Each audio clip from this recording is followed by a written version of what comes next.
Hello, good evening, and it's a tremendous chut to be here together with you at the Emunah Chanukah Learnathon, and yasher koach to all the organizers at the Stern College Emunah Chesed Club for bringing more light, literally more Torah, into our lives during these very dark nights leading up to Chanukah. I'd like to explore together with you then over the next little while the significance not only of the light of Chanukah, but also the date of Chanukah. Why do we celebrate Afghan Chafei Kislev, and why do we light for 8 days? And therefore, as I share the Makorot with you, we're going to see that we're going to explore basically this theme of 8 dates and olives, and not to read it as 8 dates and olives, meaning someone eating the Sheva Minim, but rather the number 8. Why do we celebrate for 8 days, and why on the date of Chafei Kislev, and why through olives? The central focus on today's theme of why dafka through lighting the Chanukiot, why lighting candles. And this always reminds me of Lynn Truss, a BBC journalist who wrote about the zero tolerance approach to punctuation, noting that people don't put commas in the right places. So don't read it as 8 dates and leaves, just like don't read it as a panda bear who eats shoots and leaves, because it could also be referring to a man who walks into a bar and he eats, comma, he shoots, comma, or and leaves. And therefore, we're going to explore each one of these. We're going to begin with perhaps the most famous of all the Makorot of Chazal in Masachet Shabbos, Daf Chaf Aleph Amud Bet. There we find that Chazal teach us why don't we eulogize on Hanukkah? Why are we not allowed to fast on Hanukkah? Because כשנכנסו יוונים להיכל, טימאו כל השמנים שבהיכל, וכשגבר מלכות בית חשמונאי וניצחום, בדקו ולא מצאו, אלא פח אחד של שמן שהיה מונח בחותמו של כהן גדול, ולא היה בו אלא להדליק יום אחד. נעשה בו נס והדליקו ממנו 8 ימים. לשנה אחרת קבעו ועשאום ימים טובים בהלל ובהודאה. This is the classic explanation that we learn from the time that we're very young, that we celebrate for 8 days because the Hashmonaim found just one small little katan of pure olive oil with the signet of the Kohen Gadol, showing us that this is pure oil, and it lasted not 1 day, but it lasted for 8 days. And that's why the next year they already established Hanukkah as a time for Halal and Hoda'ah. What isn't explained here is why do we dafka celebrate on Chafei? Apparently, this is when they came back to the base of Mikdash. Why 8 days? Many Rishonim actually ask if there was enough oil to last for 1 day, then the miracle was really only 7 days. And once again, why do we celebrate Zafka through lighting candles? Well, this explanation is very clear because the miracle happened through the oil. The miracle happened through light. So that's what we're going to commemorate. However, this is not the explanation that we find in all of the Tanaitic sources. As a matter of fact, compiled in Megillah Ta'anit, not to be confused with Masechet Ta'anit. Again, here, a slightly later Tanaitic source, we find that not only is the remembrance of the miracle of the oil mentioned, but here Chazal also tell us that what happened on Chaf Hey Kislev, on Esrim B'Chamisha B'Kislev, that we're not allowed to fast then, this is the day that Hashmonaim came back and established Chanukah HaMizbeach. They truly inaugurated the Mizbeach that was defiled by the Yevanim, by the Seleucid Greeks. So what did they do? They came and they reestablished or reinaugurated the second Beis HaMikdash. But wait a second, we know that anytime there's an inauguration, a Chanukah HaMishkan, it's supposed to be for 7 days. And this is what's asked in Megillah Tanit. And therefore they explain, well, 1 day they were actually rebuilding the Mizbeach, followed by the subsequent 7 days of celebrating the Shiv'at Yemei HaMiluim. So now we understand why 8 days. This is part of the Chanukah HaMishkan ceremony. Wait a second, why then through lighting candles? Well, the Megillah Tanita continues to explain, or the Skolion explains to us, that really what happens here, הביאו 7 שיפודי ברזל וחפום בבוץ והתחילו להדליק. That even though they were reinaugurating the Mizbeach, they also took a makeshift menorah, basically pipes that were lying around, and they put them together with mud. And this way they also had a candelabra. They also had the lights of the candelabrum, the menorah, in the Beis HaMikdash that would signify the reinauguration of the Beis HaMikdash. But wait a second. And even if this explains why we have an 8-day Chanukah HaMizbeach ceremony, why do we dafka celebrate and commemorate this Chanukah HaMizbeach with lighting the menorah, with lighting this candelabrum? And the answer isn't so clear here. After all, we should really build makeshift mizbachot, mini altars, so to speak, in order to commemorate this. So we continue, and we understand that it's not just about the Nes Pachshemen, nor is it just about the Chanukah Tamizbeach. Rather, the Gemara in Shabbos that explains why, says Rabbi Yeshua ben Levi, Nashim Chayavot, Bener Chanukah, Sha'afin Hayu Bo Tohanes, the major participation of women in the miracle of Chanukah that thereby requires of them to participate in the lighting of the Chanukiot. Rashi explains what was this nes? Shagazru Yivanim al kol betulot hanisuot liyiba'el letefsar tchila va'al yedei isha nasa hanes.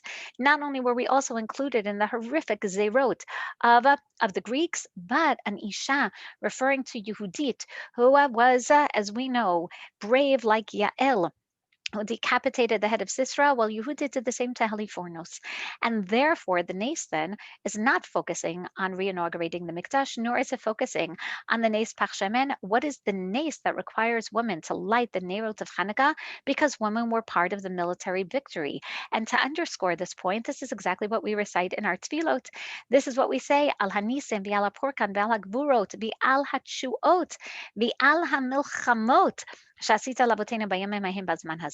we talk about the milchamot more than anything else, and similarly, in hanerot halalu al hatshuot ve'al hamilchamot, we're thanking Hakadosh Baruch Hu for what seems to be the most obvious aspect of the victory, that the Hasmonean families of Kohanim were triumphant against the Seleucid Greeks under the leadership of Antiochus Epiphanes.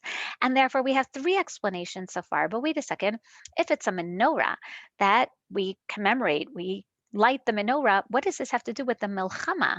And if the miracle is really the military victory, then why? Why light candles? And why on Chafei? And why for 8 days? And just to raise this query, all the more so, we find the Rambam in Hilchot Chanukah, Paragimel, tells us, actually, what are we commemorating on Chanukah? Not just, again, the Chanukah Tamizbeach, not just the Nes Pachshemen, not just the military victory, but actually the fact that they were able to re-establish Malchut B'Yisrael, B'nei Hashmonei HaKohanim HaGdolim, the fact that they killed the Greeks, they finally chased them out of the country, and Behemidu Melech min HaKohanim v'chazra Malchut LiYisrael Yoter 200 Shana ad HaChurban Hasheni.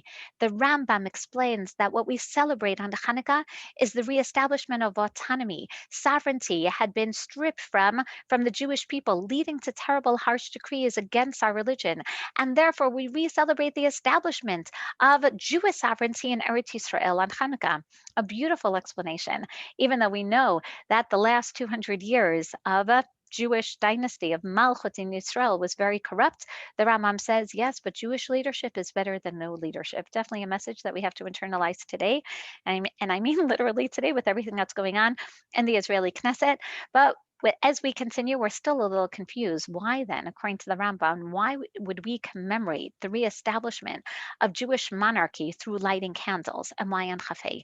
And why for 8 days? So as we take a look and ask these questions, recognizing that there are 4 different explanations for what the miracle that we're celebrating and commemorating on Hanukkah is. And then what's the significance of lighting candles according to each of these? And Dafka, why on Chafei Kislev? And why do we celebrate for 8 days? Well, the following explanation is going to help us understand what the significance of light on Hanukkah is all about. Rav Sheshet asks in the same sugya, referring to the Nerot of Shabbos and the Nerot and the Avukot of the Simchat Beit HaShoeva, and obviously the Nerot of Hanukkah. In the famous parak of Amem Madlikin, he also asked, how about the Ner Tamid that was outside of the Parochet? Why do we have to have a light burning in the Beis HaMikdash at all times, even when the Kohanim leave? V'chila urahu tzarich, does HaKadosh Baruch Hu need the light? It can't be. V'alo kol arba'im shana shalchu b'nei Yisrael b'midbar lo hachu lo ro, because HaKadosh Baruch Hu is the source of light. And Hashem led us in the Midbar for 40 years with the pillar of fire. So HaKadosh Baruch Hu doesn't need the light. Hashem provides the light. Ella eduti labai olam shashchina shara b'Yisrael. The light is a constant reminder of HaKadosh Baruch Hu's presence. The fire is a physical manifestation of HaKadosh Baruch Hu in this world, and therefore it's testimony that the Shekhinah is with us.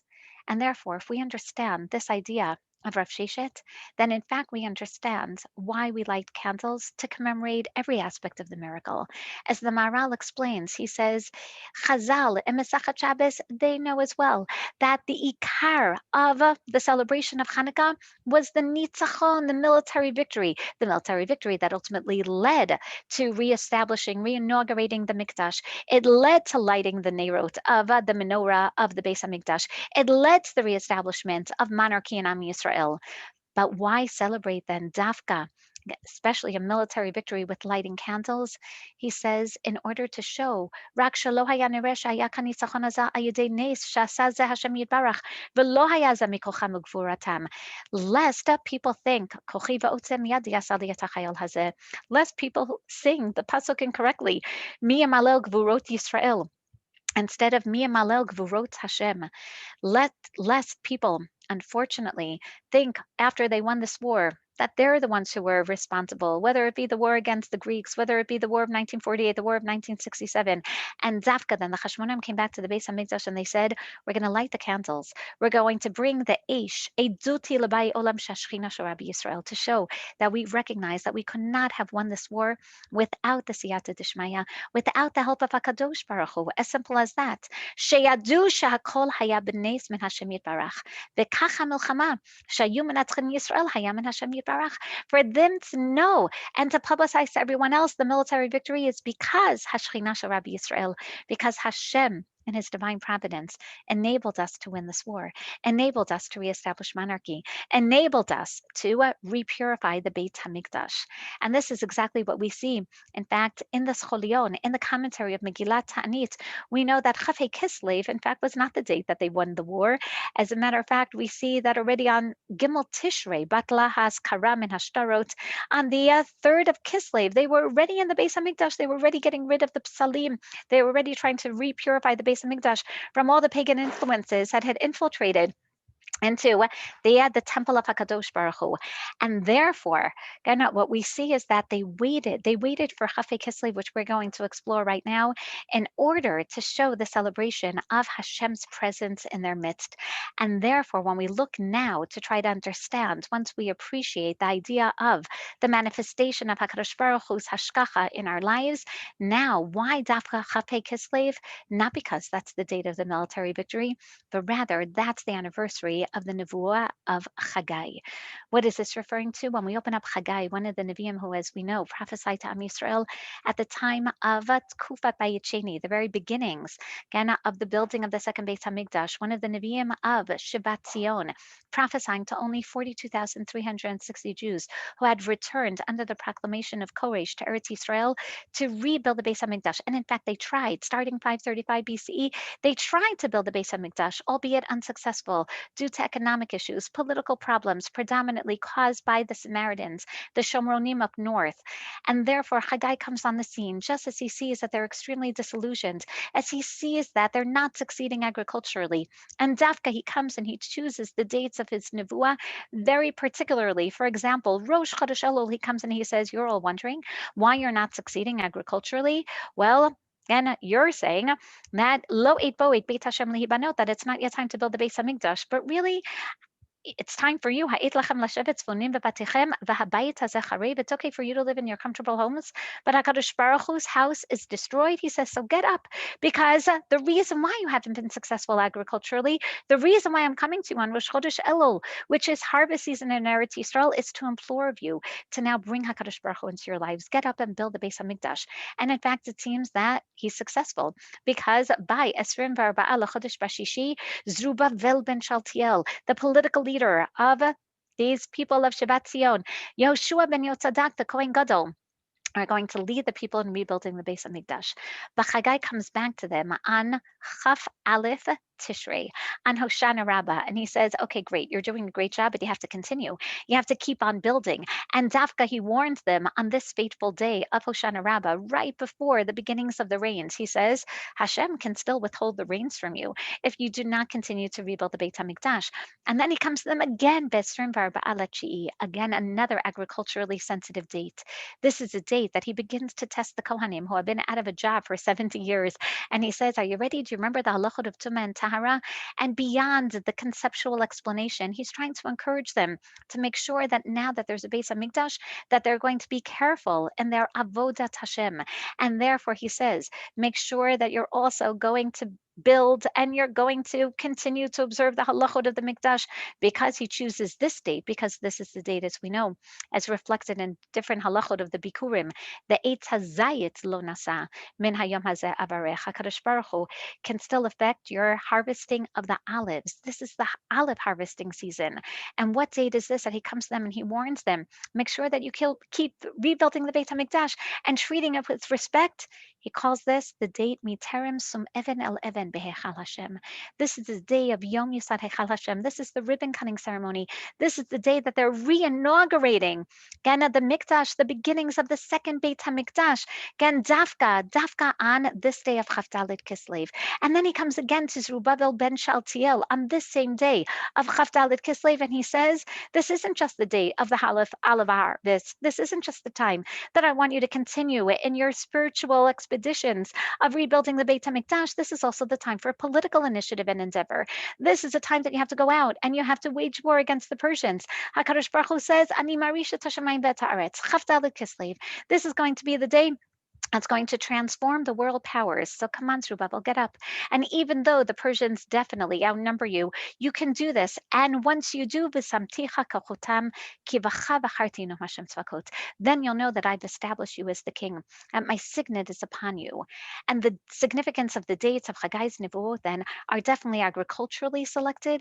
But what we see is that, albeit he delivers these Nevuot in 520 BCE, and it's going to be over, as we know, 300 years later, again, 350 years later, that the Hashmonaim are still thinking about these nevuot that unfortunately had not properly been fulfilled.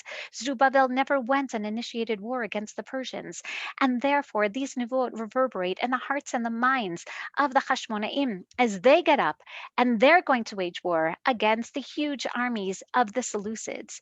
And that's why Yehuda HaMaccabee, as he leads them back into the Beit HaMikdash, and what's one of the first things that they're going to do? They're going to reestablish literally Yom Yisad Hechal Hashem. They're going to re-inaugurate the Mizbeach.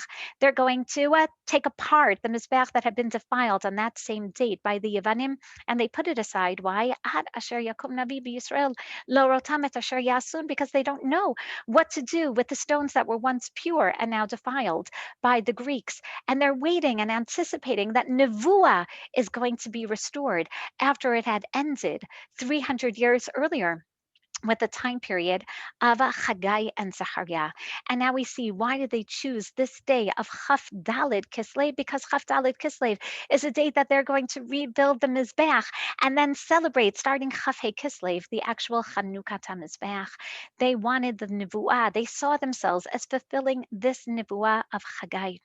And now we understand, why did they light the menorah dafka then? Why are they lighting the menorah as a sign of HaKadosh Baruch Hu's Shechina in their midst? Because dafka during the darkest of times, during this time period of Bayit Sheni, when people are losing hope in the rebuilding of the Beis HaMikdash, this is when Chaggai's Nevuot mean even more to them. And they say, that's it. We realize that HaKadosh Baruch Hu is in our lives, and it's up to us to write history together with HaKadosh Baruch Hu. And we can't just wait around passively to bring the light. We have to light the candles. We have to light the oil.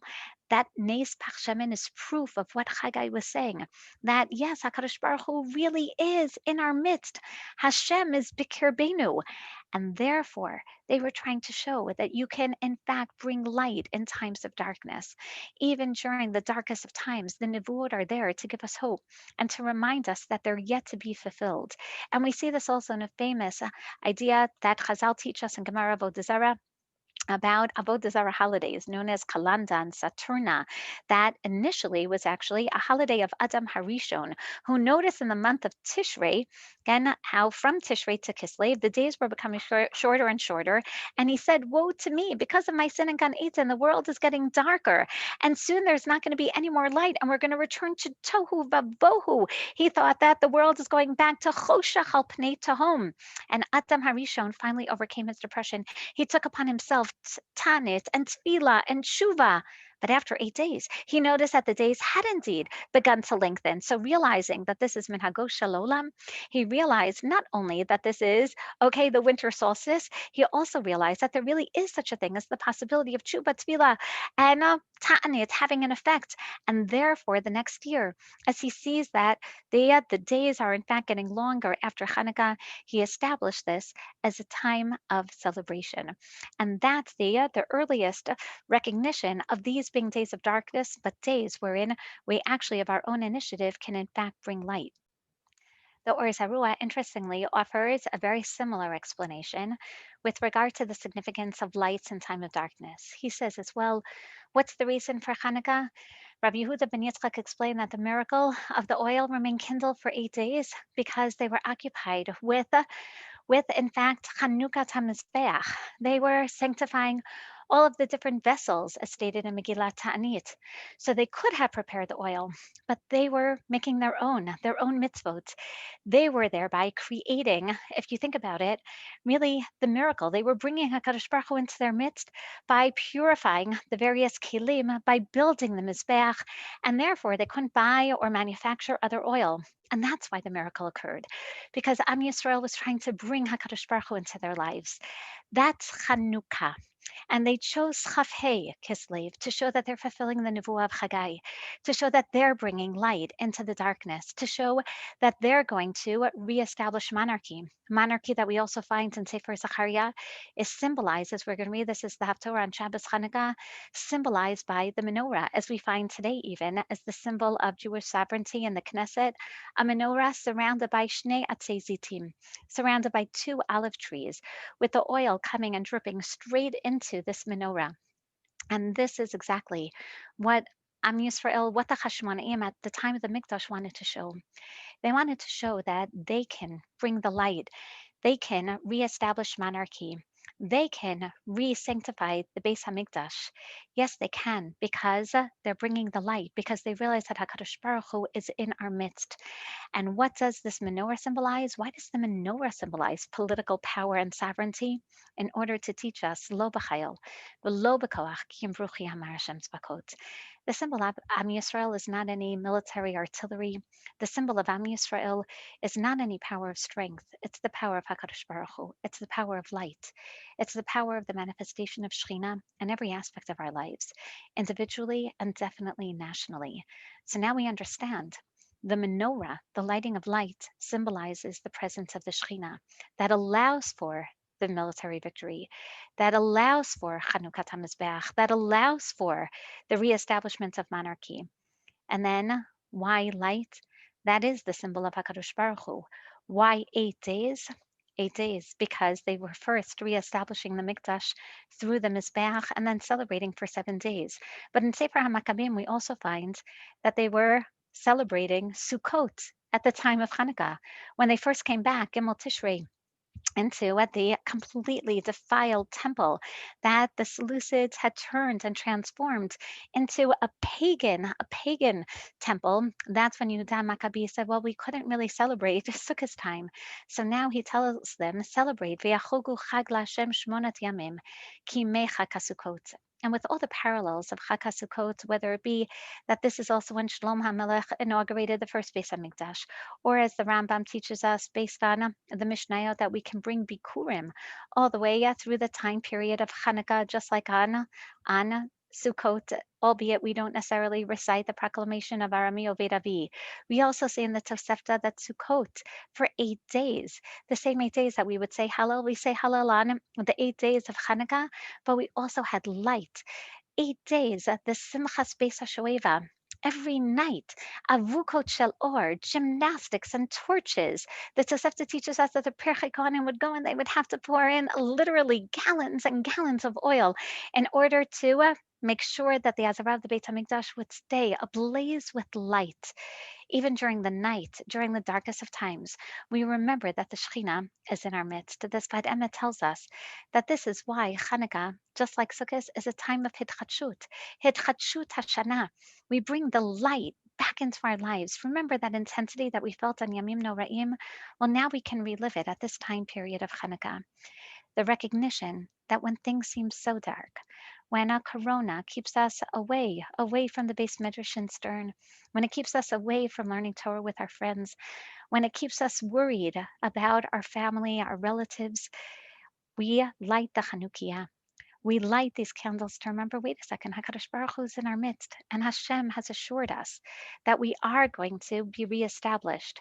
Hashem assures us that there is going to be Geula, that there's going to be Nitzachon, and we need these candles to remind ourselves, Lo b'chayil, v'lo b'koach, ki em bruchi amar Hashem tzvakot.